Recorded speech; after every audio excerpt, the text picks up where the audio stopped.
Hey guys, this is Rahul here from myview.ramlevy.net, which is my blog. Here in this screencast, I'm going to talk to you about some of the basic components which are basically known as built-in components in Angular 2. So here I have my repository, and this is the same repository which I have been talking to you in the previous examples and silving the same on that on GitHub repository. So you can find about more on the GitHub on this particular account, like say Rahul Sahay 19 and getting started with Angular 2. So you can simply download this repository and get all the live examples in working condition. Now flipping back to the example, here in this case, there is certain sub tabs. So under app, you can see here there is forms tab and there is a loops tab. So forms we have already discussed, and we will be discussing more about forms, like building basic forms and doing some validations around forms, and again doing some complex validation. But in this particular section, I thought it would be a good idea to get started with some of the basic built-in components with Angular 2. So I have divided this particular app section into another section which is called loops basically. So in this first section, I'm going to talk to you about some of the basic things. Let's say getting started with ngIf. So when I say ngIf, so what I have done is this is a pretty simple stuff. Like you can see here, this is the app component, which is simply importing this component from Angular library, and then this is the decorator with component which is having that selector. Obviously my app, which we have already seen, like it is going to bootstrap that, and then this is the template URL for that. So this template URL is nothing but in this loops itself. So this is the ngIf component. So this ngIf component is so this is the pretty syntax for that. So basically any Angular 2 built-in components, it just starts, right? So there is a asterisk mark for that. And why this is asterisk mark is there, this means basically it is bound to template section, which is nothing but which is coming from here. So this template URL, right? So it will basically emit like something like uh, template, and like this. So there will be like this when you use this asterisk mark, right? So you do not need to explicitly write complete template section to emit this HTML stub on the page. So this asterisk mark will take care. So this is the shortcut way of writing any kind of Angular 2 expressions for writing any if case or any built-in components. So this is one way. So what this is doing here is basically here it is checking, right? So I have movies array basically, which has got certain movies, and it is just checking that if movies length is greater than 0, then it is going to just print this message list of movies. Otherwise, this is going to say like something, you have not selected any movies yet, something, some kind of different message, right? So this is the simplest step. So this is kind of toggling between two divs and showing that particular div on the page. So if I just run this,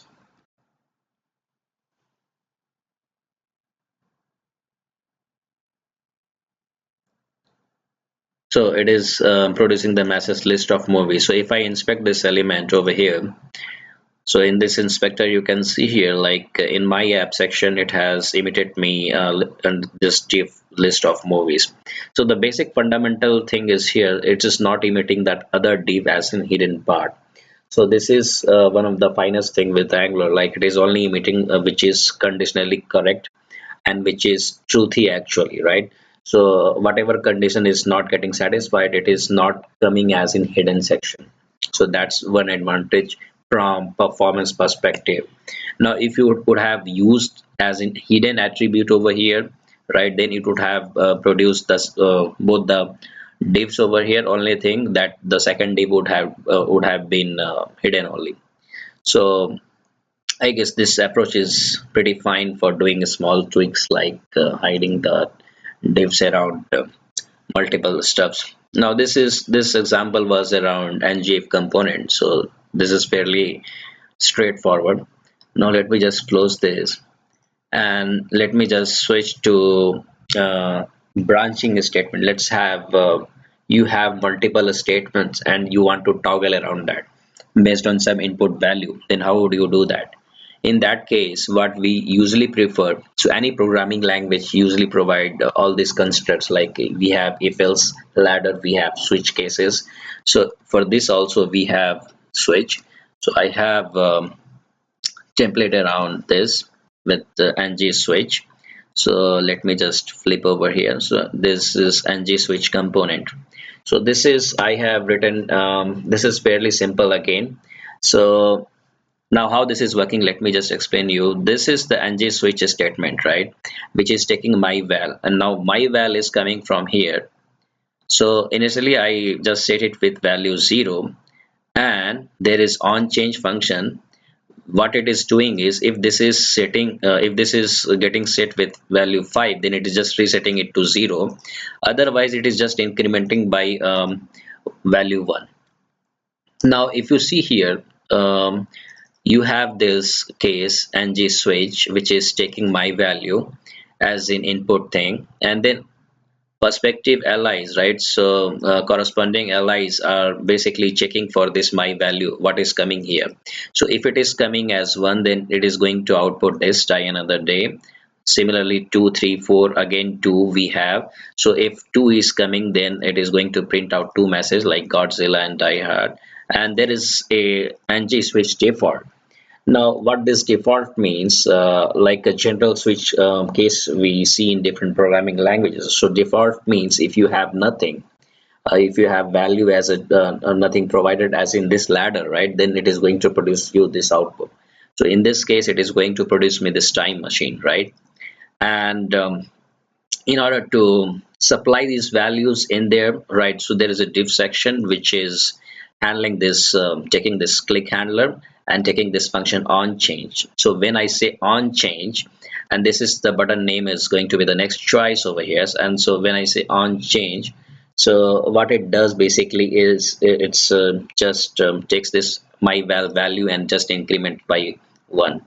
So this is going to be invoked from here, from this markup. So this is fairly simple example around that ng switch. So if I just run this, so let me just build this once just to make everything working fine. So if I just run this thing, so it will produce me, it's loading, just a moment.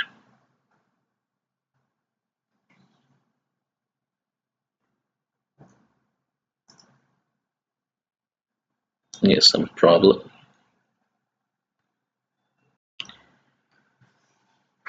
Let me just see, is there any problem? Failed to load ng switch. Oh, the spelling is wrong, my mistake. Sorry about that. Let me just close these two windows just to have all right, so this was my mistake. So now I guess now it is correct, ng switch. Now let me build again, and let's run this. So now here is go. So this is the default thing which I was telling. So I initially initialized this my val. Here is the my val, which is 0, and in terms of my val, which means is 0, is the default choice, which is the syntax for that ng switch default, which means it is going to produce me this time machine, right? So it is coming as time machine, right, as in li thing. Now when I click on next choice, so it is setting my value to 1, which is coming from here, right? And here is that 1 means die another day, 2 means Godzilla and Die Hard, so both are coming like so. You can have all the choices, right? And when it is getting set to 5, so it is again resetting back to 0. That is which means basically that is going to display you the default value. So this is the nice little cool example around how ng switch works. So in the next section, let me just close this. And there is, I have another example around, I guess I have another ng4, right? So this is this is something I have here. For ng4, I have just created one array movies with some values inside, as you can see here. Now this value, right? This value, it is going to be getting produced in this li element, right? So this li element, it is going to loop through via this ng form directive, and this is via this variable. So this variable is going to loop through this list and pick out one by one all the values, and it is going to produce over here. Now what this I means, again, I is a simple local variable over here. So for creating any local variable, you need to prefix this with a with this symbol, pound symbol, and then you need to just simply assign it with index. So index is coming from Angular, so Angular will take care of that. So here, and what Angular has done, so it is assigned it the very first index, and the index starts in Angular with 0, and that is why it means I'm just incrementing it with 1, so that you will have actual feeling of, okay, what is my current list and how it is getting produced. So let me just toggle this piece here. So in the template section, what I'm going to do here is ng for, and let me see whether my spelling is correct this time. Hopefully this is perfect. Let me just build once, and let me run again. Here you go. So everything has been emitted, like so, whatever we have in that array. And if I simply inspect this element, so you can see here this entire li has been produced with that value index which is coming here with that incremented one, and the corresponding set which is coming from that array set, right?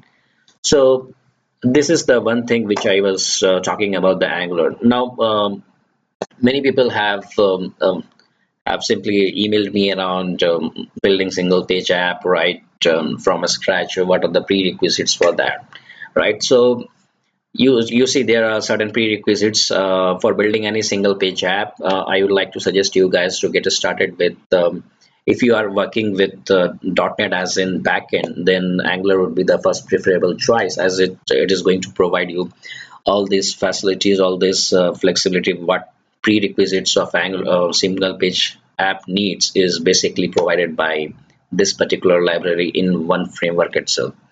So that's the first thing, and you like to start with beginning. So I would prefer you guys, you can go ahead and try this book as well, building single page app using ASP.NET Core, EF Core, and Angular. So this this one is available on the all the leading portals, and this basically talks about on all the recent stacks from basically released from the Microsoft as well, and the Google, which is working on the Angular library, right? So this is how it works. I mean, this way you can also get that feel of building that complete stack of movie review app. So this is around that case study. So in the next section, we are going to talk to you about building blocks of Angular 2 itself, but we'll extend this example. I hope you have liked this example of basic sets of Angular 2. In the next section, we'll delve further. Till then, stay tuned and happy coding.